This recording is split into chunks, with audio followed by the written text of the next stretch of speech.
Right, well that was a good day's ride. Let's just meander down to the pool. Because behind here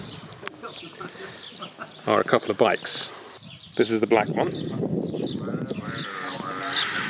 And this is my preferred, the blue one. Let me just play with the old dingle bat. So yeah, let's talk about design, shall we? So I think... Oh, can you hear me over the French people? So, I can't fucking do it with these fucking people behind me. Can you just fuck off? Okay, so here we have it. The XSR900, handily written on the side. So we can talk about some of the design features because it almost looks at first glance that not a lot has gone into this, but actually when you delve deep into it, quite a lot has. So let's start at the front, shall we? So headlight. This is supposed to be echoes of the 80s, 90s, but with updated modern technology. So we've got dip beam, low beam, dip beam, high beam, LEDs.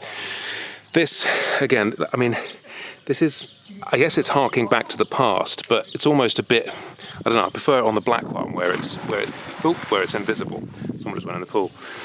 But each to their own. I mean, this horn placement, they even mentioned this. This is a Euro 5 thing. They have to put it there.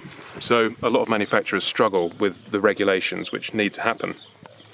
What else have we got? So wheels. So these are spun aluminium wheels. So this is the first time they've used this technology. And this is the lightest aluminium wheel Yamaha have ever produced. So that's pretty good technology, I guess. Obviously, light wheels are better than heavier wheels. This is all about unsprung mass and also rotational mass, and the way that they're manufactured means most of the weight is in the hub area, which actually you can see how holy they are, right? Can you see my holes? This is Legend Blue, which is a really nice, let's change the thing so you can see it, really nice, rich, deep metallic blue. We've got the Cp3 Engine, so this is the same as in the MT09. Quick shifter up and down, so that's the blipper as well. Really nice action on that. Firm, solid, feels reliable, good feel, and it makes a nice little pop pop pop pop pop when you shift down. Fully adjustable. Let's see if I go back to the front. Fully adjustable forks. The head angle has been, the geometry has been changed slightly from the previous bike, so it's a little more forward-facing, a little more dynamic handling, I guess, rather than rear hooligan, which is the last one. I didn't ride the last one, but by all accounts, the last one was a bit of a manic thing. These little indicators here, if I can focus on it, these mimic the tuning fork, Yamaha. We've got semi-monoblock calipers, which is a way of just saying they're not monoblock, but they look kind of like it. A really nice performance from the brakes, even more so because we've got a Brembo master cylinder on the top here, and it's a really nice feeling, really progressive. Didn't suffer at all with any moments of thinking, oh shit, I'm not going to stop this. Really nice touch. Bar end mirrors. This is the first Yamaha ever to have factory bar end mirrors installed. Really good, actually. They don't wobble around like I thought they might. Really good vision, like perfect placement, really nice. So that's all good. Tinted reservoir for the XSR look. Going on to the other side of the handlebars, we've got your standard dip beam, high beam modes, another mode button over there, cruise control, horn, etc. Non-keyless, which I like very much, thank you.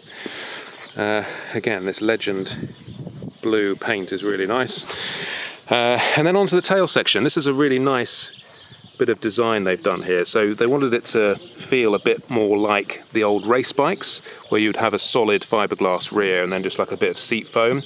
So they've brought the actual paint and the actual tail all the way up to the front here. The seat height is very low. I don't know the exact dimensions. I'll try and put them on screen or at least in the descriptions. But it is very low, which for me as a taller rider, I struggle with a little bit. You can also change the height of these rear sets, so you can go up even better for ground clearance, and actually towards the end of the day we were getting pretty close to these. These nice little rear pillion pegs here, really nice touch, nice clicky, nice feel. The whole thing feels really quite premium. Back to the seat. This is probably my biggest problem with the whole bike, is that it's really not very comfortable. It's sporty, so you can definitely feel what's going on underneath you, but it's just a bit too extreme for a long ride, a long day in the saddle, for me personally. I would like it to be taller and way more soft, so you can do some more miles on it. Nice little smoked out rear tail light here, you don't even notice it's under there, that's quite cool. Fully adjustable, apparently, rear shock. Although we tried to look at it earlier and we couldn't quite see how to adjust it all. But I mean, it says it's fully adjustable, so I believe them. This exhaust, so there's not much to this. Let me just see if I can put the camera on the floor and wangle underneath it. So those are the botty holes themselves. But don't worry about that. I know there's a big cat here and it looks all ugly, but it is a Euro 5 compliant bike. Yamaha haven't got much choice than to comply. However, the noise, the bit that gets me going, is the noise that comes from this airbox and this induction noise. It's really nice. I hope it comes over on the GoPro, but it's a really exciting, fun noise, and yeah, well done for that. They tuned that specifically to give it that feel. What else have we got in here? Going back to the headstock unit, this is probably my only other criticism, is that the turning circle is pretty poor, like lock to lock. It's really not very big, but it's a minor fault really. I mean, I think basically for what it is, which is this Sport Heritage bike, it's definitely sporty. Like honestly, you can really hustle this thing. It is really good fun, and it's got lots of cues to the past. Again, this is a really nice little Zeus fastener here. You know, how nice is that? Apart from we did notice a few of them had fallen out. And now I can't put that one back in. I'll just put it there for a sec. It comes on the Bridgestone S22 rubber, which is a beautiful tyre. Love that. It's my favourite road tyre. And yeah, I think we're pretty good. Let's have a quick look at the black one. I'll show you some of the mods. These are the packs you can get. We'll have to change our lighting here. So there's 3 different packs. I think there's a touring pack, or no, it's called weekend pack, sport pack, and street pack, I believe. This Acra can is available on the sport pack. It is an oval, old school can. Apparently Akropovich were like, why do you want to make an oval can? It's so old. But they explained the process, and anyway, worked with Yamaha to create this bespoke XSR exhaust. I haven't heard that, don't know what it sounds like. Well, actually, let's turn it on.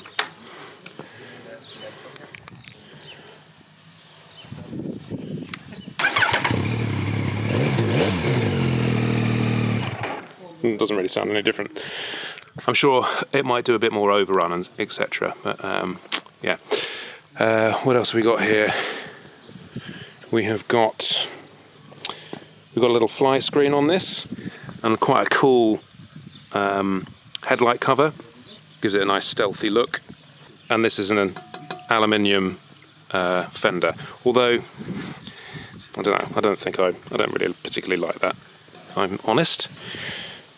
It's pretty cheap. I mean, I think the plastic one looks pretty damn good. There is a swimming pool right behind me, so hopefully I'm not going to fall in.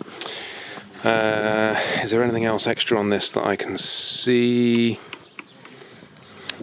Oh, tail tidy it looks like. Again, I think you'll probably find an aftermarket unit which doesn't have to comply to the same rules, perhaps a little more visually engaging, let's say.